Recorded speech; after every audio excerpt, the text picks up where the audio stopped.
Hi, it's Dwyer, gamblersadvisory.com. Let's talk boxing. Those of you who have read my book, and you can take a look at it free on Google Books, just plug in How to Bet on Boxing, gamblersadvisory.com, and it'll pop up. Many chapters are free. Those who've read my book know that I view boxing like math. And I think there's a big misperception that boxing is fighting. Actually, I believe it's a sweet science. It's actually different than fighting. Heart, determination, the size of the fight in the guy. I think all of those things are irrelevant because I believe at the highest levels, it really comes down to technique and understanding, and not who wants it more, because I believe all of these elite fighters want it quite a great deal. We're going to get an example of that in the rematch between former champion Juan Diaz and his conqueror, the winner of the first fight, Juan Manuel Marquez. Now understand, these two are very different fighters. Juan Diaz is a lead volume puncher, right? He's one of those guys who believes that the winner of a fight is the guy who shows the most heart, who tries the hardest, who comes in ready to fight, the guy who would win the fight if the fight took place in a bar, right? So he's an energy guy. Energy is key to him. Now, his opponent interprets the sport entirely differently. His opponent, Juan Manuel Marquez, is one of boxing's premier counterpunchers, right? He's not a great athlete. When you look at his reflexes, he's older. When you look at his reflexes, you'll notice that he doesn't have the hand speed of a Floyd Mayweather. He doesn't have the reflexes, right? He is rather simply a scientist. He shows up, he looks at what you're throwing, he spends the first few rounds of the fight figuring out the angles at which you throw your punches. He's like a Swiss Army knife. He is trying different combinations, different types of punches until he figures out which one works. And when he does, the match is over. Now, I'm encouraging everyone to look up their first fight on YouTube, and you're going to be astonished by what you see, right? By design, this is just a function of how life operates in the ring. Counterpunchers are slow starters because they're in the ring reading their opponent, and while their opponent is just jumping on them, looking for openings, see it, hit it, right? I'm going to take you out. You're the guy in front of me. We're fighting. Counterpunchers are actually someplace else mentally. They're actually looking at the punches coming at them, and they're thinking, oh, so that's how he throws his right hand. Oh, so that's his right cross. Okay, his combinations are A, B, and C. And no one does that more than Juan Manuel Marquez. Show me a counterpuncher, I'll show you a slow starter. Shane Mosley against Floyd Mayweather, right? Mayweather was the counterpuncher, and all I can say is, not surprisingly, Shane Mosley's best rounds were early in the fight. Once Floyd figured out the angle of Shane Mosley's right hand, that fight was over. In fact, if you go back to the second round of that fight, when Shane Mosley had his best moment, you'll notice that Floyd made a simple adjustment. He had his hand down after Shane hit him upside the head a couple of times, and after Floyd's knees buckled, right?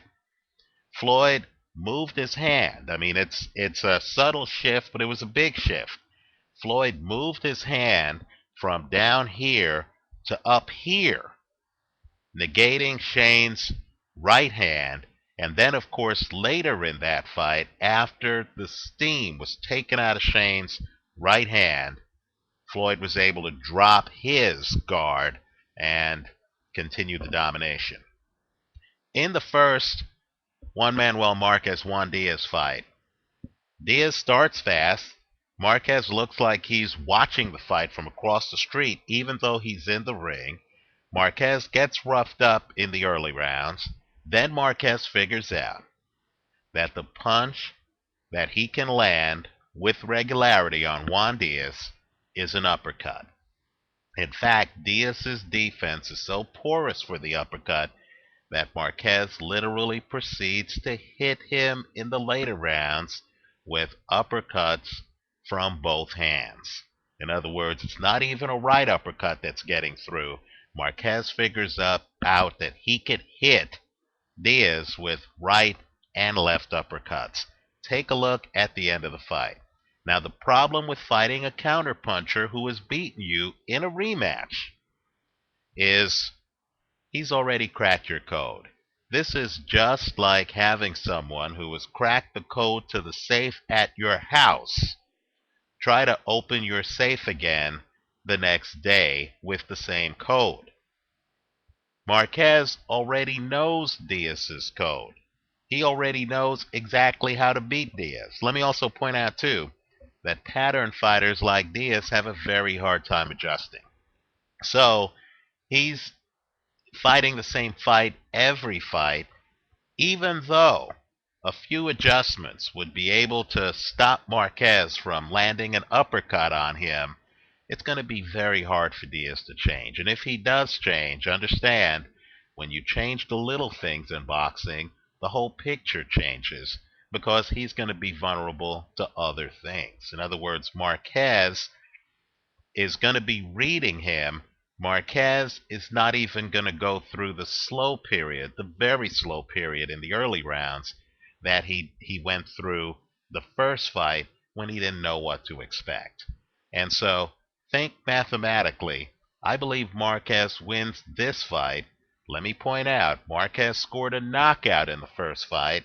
I believe that a knockout is a distinct possibility in this rematch. Let me also point out that that knockout of Juan Diaz was the only time Diaz was knocked out in his career, right? He's lost to other fighters, Nate Campbell, Paulie Malignaggi, but he doesn't get knocked out. He got knocked out by Marquez because Marquez cracked his code and was hitting him flush. I've listened to interviews with Juan Diaz where Diaz seems energized by the fact that, as he puts it, he was busting up Marquez in the early rounds. Don't be fooled by that. Counterpunchers always start slow because they're always reading their opponents while the opponent is raining shots on them, right? As a general rule, I try not to bet against counterpunchers who have won the first fight. Let me just say this. Sometimes the other fighter can win the rematch, but he's going to have to interject an entirely new dynamic into the contest. Roberto Duran beat Ray Leonard years ago. In the rematch, Leonard, who himself was a counterpuncher, was able to win the fight by using his legs, something he didn't do in the first matchup. That was the infamous no mas fight, right? Juan Diaz is not Ray Leonard. Ray Leonard was an adaptive fighter, fought different opponents differently, was a counterpuncher, was fighting an entirely different game than Juan Diaz. Also, Juan Diaz doesn't have Ray Leonard's legs. He doesn't have Ray Leonard's approach to the sport. Juan Diaz is a pattern fighter. He's very good at what he does. He has a formula that more times than not is the winning formula. It just doesn't work against the high-level counterpuncher who has already cracked his code like Juan Manuel Marquez. I like Marquez in this fight. Let me know what you think. Visit us at gamblersadvisory.com. Leave your comments for me here on YouTube. And as always, if I'm right, give me a high rating.